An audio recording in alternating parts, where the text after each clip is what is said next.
2003 World Cup, you know, getting announced, going to the World Cup, going to Kamstalderad, small town quickly, and then we get in there. And so the one day, after we did a whole lot of stuff, tired, sitting there, now we're going to box against each other. So we sit in this dirt corner with rocks around, everyone's sitting, and then Coach Rudolph calls out the names, and everyone goes, and everyone's, you know, fighting.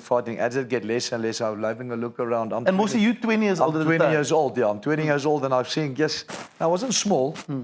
So I'm looking, yes, I'm measuring up, and I'm looking. I'm saying, okay, I can't fight against this guy. That guy's too small. Brighty is also too small, you know. And then I look and I saw Stefan ter Blanche. I'm waiting for this now. So then they called me, Mosi and Stefan. So now we boxing. A week before that, at trainings, Joe van Niekerk hanged me on the face. Now my nose is broken. My eyes is blue and I don't have any front teeth. Oh my word. And now I'm there, and I didn't have time to go fix it. So now I'm Kamstalderad. So now we're boxing, and it's real. You're eating, it's 3 rounds of 1 minute, and you have to finish it. I mean, if they knock you out, they wake you up and say, you have to go again.